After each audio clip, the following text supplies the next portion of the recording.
আল্লাহর কসম, আমাদেরকে আল্লাহ পরীক্ষা করে, কোন সময় গরিব বানাইয়া, কোন সময় ধনী বানাইয়া। এক পরীক্ষা যদি সামনে আসে গো, প্রতিটা মুহূর্তে খেয়াল রাখতে হবে। ব্যবসা করি অসুবিধা নাই, আজান দিছে ব্যবসা বন্ধ, আমার মালিকে আমার ডাক দিছে, ব্যবসার থেকে কি নামাজ ছোট?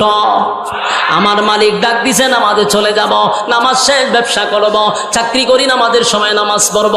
আমি যদি আমার দিনের কাজ ঠিক রাখি কোনো অসুবিধা নাই, আল্লাহ তাআলা ব্যবসায়ও বরকত দিবে, চাকরিতেও বরকত দিবে। আমি আমার সময় দিব, বাচ্চাদের সময় দিব, বিবিদেরকেও সময় দিব, ইসলামিক মাইন্ডে তাদেরকে পরিচালনা করব। দুনিয়ায় শান্তি, পরকালেও শান্তি। জুড়ে কণ্ঠে আল্লাহ বলেন, বাংলা শোন, তুমি কি মনে করছো তোমারে অনর্থক দুনিয়ায় পাঠাইছি? কখনো না, অনর্থক দুনিয়ায় পাঠাই নাই। আল্লাহ বলেন, ওয়ামা খালাকতুল জিন্না ওয়াল ইনসা ইল্লা লিয়াবুদুন। মানে আমার দানব দুইটা জাতিরে আমি আল্লাহ বানাইছি শুধুমাত্র কেবলমাত্র আমি আল্লাহর গোলামির জন্য। কথা কি শুনতেছেন? বলুন, আল্লাহ কি এমনি বানাইছে?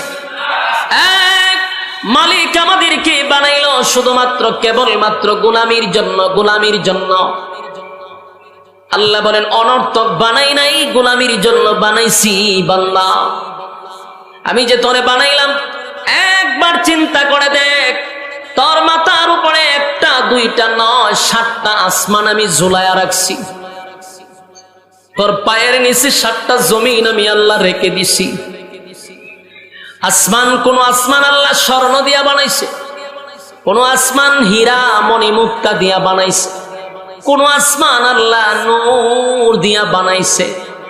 কত দামি আসমান!